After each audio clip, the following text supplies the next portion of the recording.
Matiang'i achelea kutaja azma yake. Karibu kwenye taarifa zetu za Erhan Media na kuomba uchukue sekunde yako moja upige subscription.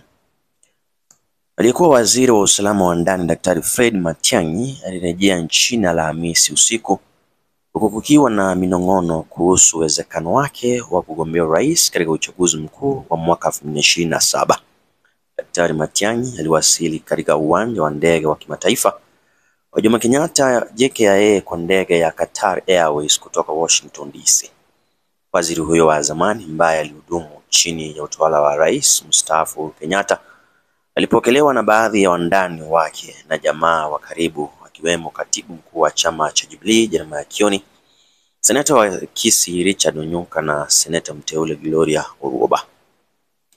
Daktari Matiang'i hakuzungumza na wanahabari kudokeza azma yake ya kumpinga Rais William Ruto katika uchaguzi mkuu wa mwaka 2027, na ingawa hakuzungumza na vyombo vya habari uwanjani humo, kurejea kwake baada ya kukaa kwa muda Amerika kumechochea mjadala mpya wa kisiasa.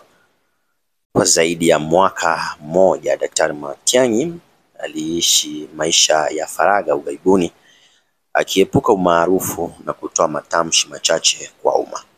Kurejea kwake ikiwa ni zaidi ya miaka miwili kabla ya uchaguzi umefufua mijadala kuhusu mustakabali wake wa kisiasa za humo nchini, huku akisalia kimya. Chama cha Jubilee kinachoongozwa na Uhuru Kenyatta ambacho tayari kimetangaza kuwa itamuunga mkono Daktari Matiang'i, huku katibu mkuu wa chama hicho Jeremiah Kioni akithibitisha kuwa kinapanga kupiga debe azma yake ya kuwania urais mwaka 2027. Hakuna tena kusubiri, kila kitu kiko tayari. Jubilee ilichapisha kwenye kurasa zake rasmi za mitandao ya kijamii wakati wa mkutano wa wajumbe wa chama hicho uliofanyika Aprili 6 katika eneo la Keumbu, kaunti ya Kisii. Kioni alisisitiza kuwa waziri huyo wa zamani ameidhinishwa rasmi kupeperusha bendera ya chama.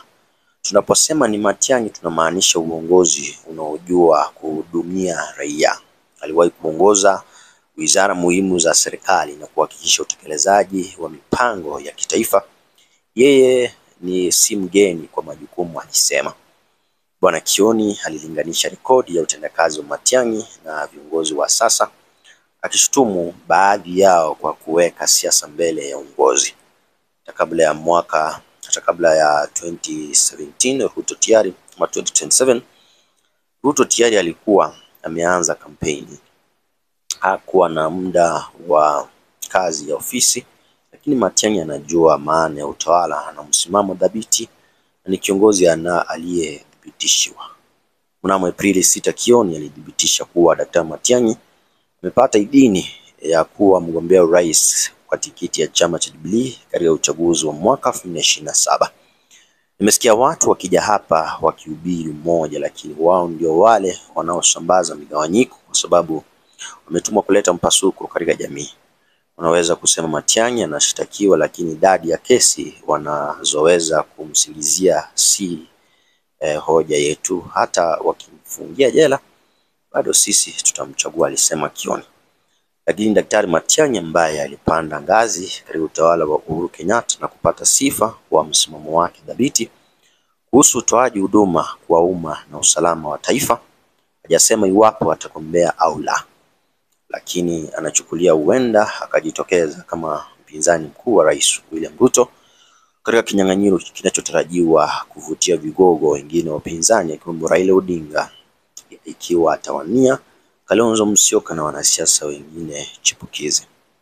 Jina lake limetajwa pia na vinara wa upinzani akiwemo aliyekuwa naibu rais Rigathi Gachagua, ambaye wanasema wako tayari kuungana naye iwapo atajitosa katika kinyang'anyiro cha rais.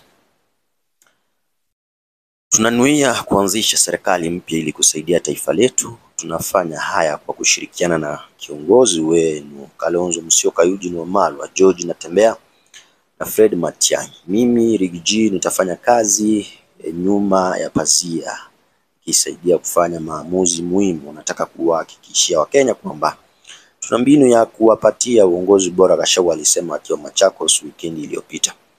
Kulingana na mchambuzi wa siasa, masuala yale ya Daktari Isaac Gichuki, hatua ya Daktari Matiang'i kuchelewa kutangaza azma yake inatokana na mseto wa masuala kadhaa. Kwanza, inaweza kutokana na mikakati ya kisiasa au kutofanya uamuzi kuhusu chama atakachotumia tikiti au hali yake kama waziri wa usalama wa ndani. Kuna vyama viwili vinavyomezea mate, United Progressive Alliance UPA na Jubilee, na hili linaweza kumfanya achelewe kimkakati kufanya mashauriano zaidi, asema, na kuongeza kuwa dalili zote inaonyesha Matiang'i atajipwaga katika uchaguzi wa rais. Hizo taarifa za hivi sasa. Na taarifa nyingine zaidi usikwende mbali. Hii ni Erhan Media. Usisahau kusubscribe, hapo ndipo nyumbani.